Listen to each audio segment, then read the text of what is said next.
When I first brought them home, I honestly thought I'd lost my mind. One egg was huge, like used two hands huge. Another could sit on a spoon. It looked like breakfast for 3 different planets. But I had one goal: hatch them all and figure out which one makes the best pet. Sounds simple, right? Warm some eggs. Wait a few weeks, done. Except no.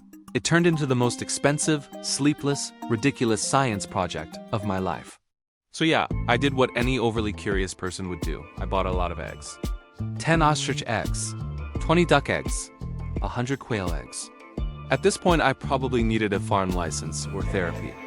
Each species needed its own incubator, different temperature, different humidity. Basically, my living room turned into a miniature bird airport. Then one night, chirp. A sound so tiny but so loud it stopped time. The first quail had hatched. It was smaller than a strawberry, looking at me like, "Hey, where's mom?" And that's when I realized I was mom now. Soon, more hatched. 5 became 15. My house now sounded like 50 smoke alarms arguing. Just as I learned to feed these feathered tic-tacs, a duck egg started to wobble. It cracked, wiggled, and finally, a wet, sleepy little duck looked up at me like it regretted everything already. "Welcome to the family, kid." He didn't know it yet, but he just joined the world's weirdest household. Unlike quail, ducks bond with the first thing they see. Normally, that's their mom. This time, it was a tired human holding coffee and regret. 6 ducklings hatched, and they followed me everywhere. Bathroom? Yes. Kitchen? Absolutely. Personal space? Never heard of it. Cute for 5 minutes, annoying forever. If I sat, they sat. If I ran, they sprinted behind me like fuzzy paparazzi. One time I caught them staring at my laptop screen, watching bird videos. I'm 90% sure they were learning rebellion. Meanwhile, the ostrich egg sat there, silent, mysterious, judging me. Days passed. Nothing. I started to think I'd bought the world's largest decorative rock. Then a twitch. A faint movement under the flashlight. I nearly dropped it. There was something alive in there. My God, it's moving. Problem: my house is not rated for ostrich farming. So naturally, I converted my office into a wildlife nursery. Goodbye desk. Hello heat lamps and bird feed. If anyone walked in, it looked like a baby dinosaur spa. While the ducks took naps, one tiny quail was doing a tragic split. Its legs spread out sideways like a gymnast on level hard mode. It's called splayed leg. If you don't fix it, they can't walk. So I cut a band-aid, made mini leg braces, and hoped for magic. It looked silly, but 3 days later, that little guy stood up and strutted across the box like he just won the Olympics. Sometimes victory smells like hand sanitizer and duct tape. One duck came out almost entirely black. Beautiful, but different. When I introduced him to the group, they reacted like I'd brought home a pigeon from the wrong neighborhood. They pecked him, they shoved him. So I pulled out a secret weapon, a laser pointer. Instant distraction. Now the red dot was the enemy. They chased it for 10 minutes straight. For the first time, they acted like a team. When they finally collapsed into a nap, the black duck snuggled right in the middle. The next morning, problem solved. Turns out Unity just needed a laser. Then came the big moment. The ostrich eggs started to crack. You could feel it. Low thuds from inside, like nature knocking. When the first head pushed through, I froze.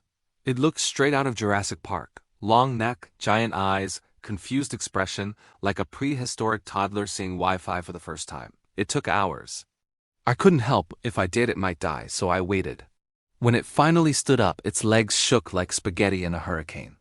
And just like that, I had dinosaurs in my office. Now I had ducks in the kitchen, quails in the hallway, and ostriches in the office. Even my vacuum refused to come out. It beeped once and retreated under the couch.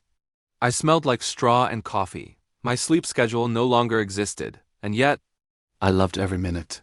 The ducks learned to swim on day 10. They jumped into the tub like it was a 5-star resort. Their feathers trapped air bubbles like tiny life jackets. But they weren't waterproof yet. So after each swim, I blow-dried them one by one. If there's a heaven for bird parents, it probably smells like wet feathers and panic. The quail found joy in dust baths, rolling like spa customers with no appointments. And the ostriches? Still pecking the walls. Still adorable. Still confused about physics. One ostrich, the clumsiest of the bunch, became a legend. We named him Peanut. He tripped over air, screamed at shadows, and somehow stole everyone's heart. But one night he stopped eating. Stopped standing. We drove to the vet at 2 a.m. Infection. Aggressive. They tried everything. By morning he was gone. The house went quiet. Even the ducks seemed to know. 7 days. That's all he had. But in 7 days, he brought more joy than some people do in a lifetime. It broke my heart, and weirdly, it reminded me how alive everything else was. That night, the birds wouldn't stop calling. They thought I was still mom, and maybe I was just not the right one anymore. They needed space, sunlight, freedom. So I packed the car, feeders, towels, and a backseat full of emotional damage, and drove 20 hours to the urban rescue ranch. There, the quail immediately disappeared into the grass like ninjas. The ducks dove straight into their new pond. And the ostriches, 3 acres of open land. They ran until they were just dots on the horizon. For the first time, the house in my heart felt quiet, but peaceful. Letting go hurts, but watching them belong somewhere? That's worth every mile. I started this as an experiment. But somewhere between the sleepless nights and the blow-dryer sessions, it became a story about patience and a crash course in letting go. The quail taught me that small things can fight hard. The ducks taught me that teamwork sometimes needs a laser pointer.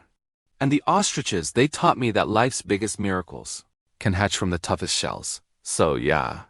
I started with eggs, and somehow they ended up hatching me too. If you've made it this far, you're officially part of the flock. Hit subscribe, because trust me, this isn't the last crazy idea I'm hatching.